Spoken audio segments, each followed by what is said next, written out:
আমি রাজু হালদার। 1947 সাল থেকে আমার পরিবার পতাকা বানাচ্ছে। ও আমার দেশের মাটি, তোমার পরে ঠেকাই মাথা।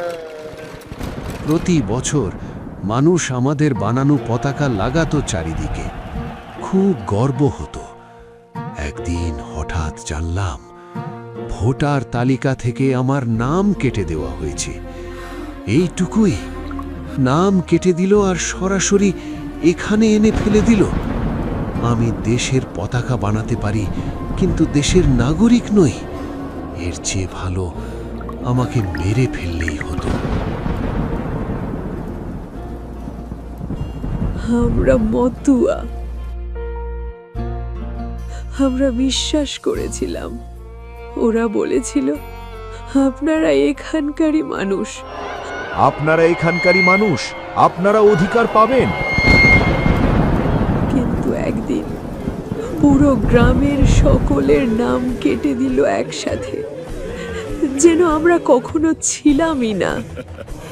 ভোটার তালিকা থেকে নাম কাটা মানে রেশন বন্ধ, সব প্রকল্প বন্ধ।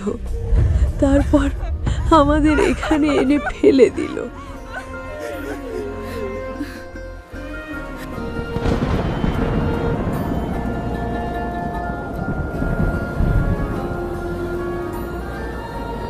আমি ভারতীয় সেনাবাহিনীতে আছি, সীমান্ত পাহারা দিয়েছি, রাত জেগে দেশকে রক্ষা করেছি, নিজের পরিবারের থেকে দূরে থেকে।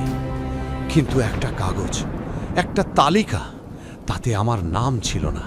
ভোটার তালিকা থেকে আমার নাম কেটে দিল। আর আজ আমি এখানে। আমাকে কোনো শত্রু দেশ বন্দী করেনি, আমাকে আমার নিজের দেশই এখানে বন্দী করেছে। বলুন তো, আমি কিভাবে প্রমাণ করব যে আমি এই মাটিরই মানুষ? যারা স্বর্গগত তারা এখনো জানে স্বর্গের চেয়ে প্রিয় জন্মভূমি। এসো স্বদেশ ব্রতে মহাদীক্ষালোভী, সেই মৃত্যুঞ্জয়ীদের চরণ চুবি। যারা জীর্ণ জাতির বুকে জাগালো আশা, মৌনমলিন মুখে ফোটালো ভাষা।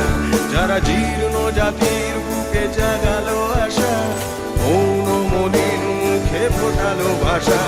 আজ রক্ত কমলে গাথা, আজ রক্ত কমলে গাথা মাল্যখানি।